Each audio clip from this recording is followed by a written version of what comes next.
Welcome to the deep dive. Today, we're cutting right through the noise of the RV Tim Claudatus and Warren T. trial. It was a fascinating case. Absolutely. The defense tried to sell the story of, a tragic coincidence. A man has a health crisis just as his yacht sinks. But the prosecution's angle was completely different. They called it corporate homicide. And their case was built on three pillars, right? That's right. They set out to prove motive, method, and a cover-up.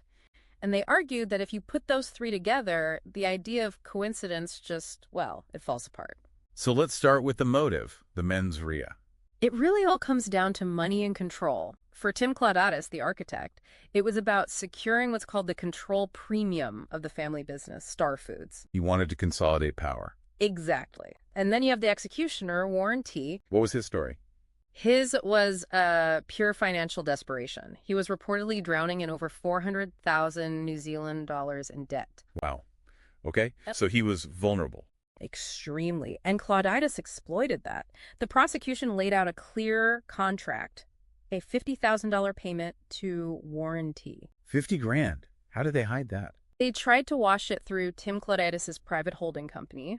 It was disguised as a consulting fee. The consulting fee paid just 3 weeks after the incident. The timing was damning.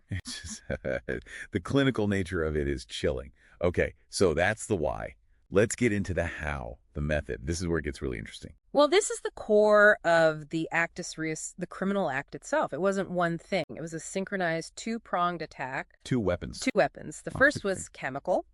Mike Claudatus, the victim, was a type 2 diabetic. Right. And his therapeutic insulin was swapped out for inert C-peptide. C-peptide. So what is that? Like a placebo? It's essentially a biological placebo, yeah. It does nothing. So the effect isn't instant. It induces a slow, very predictable state called HHS, or a sugar coma. A sugar coma? How long would that take? It takes about 12 to 24 hours to render someone completely helpless, both physically and, cognitively. The goal wasn't a quick death. It was incapacitation. Controlled incapacitation. And while his health is slowly failing, Weapon 2 comes into play. That's the mechanical sabotage. The yacht's 3.5-ton keel.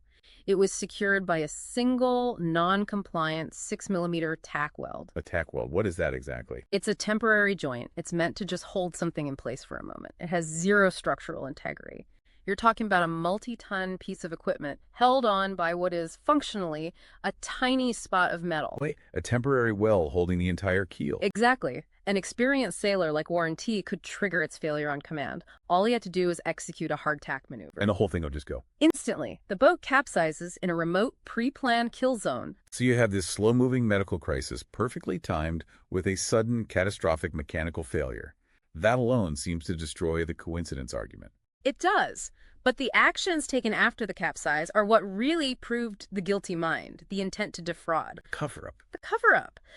Two huge forensic red flags. First, the delay. Warren T. had an emergency beacon and EPIRB. The thing you activate to get rescued. Right. But he didn't activate it for 3.5 hours. 3.5 hours. That's not an accident. That's a decision. It's a decision consistent with making sure the victim is beyond saving before any help could possibly arrive. And the second red flag? The staging of the crime scene. The body was found only 20 meters from the hull, but forensic maritime drift analysis showed that was a physical impossibility. Impossible. Completely.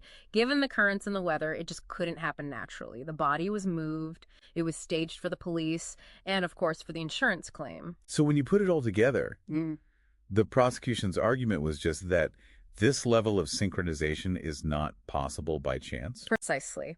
You simply can't have a slow-acting poison, a specific engineering failure, and a delayed rescue all line up by coincidence. It really leaves you with a chilling thought, doesn't it? It does. It makes you consider the role of corporate greed. We think of it as, stock fraud or embezzlement. But what happens when that drive for profit becomes so sophisticated that it turns a tiny engineering detail in a complex medical fact into a fatal, high-value transaction? It's a whole new and much darker definition of white-collar crime.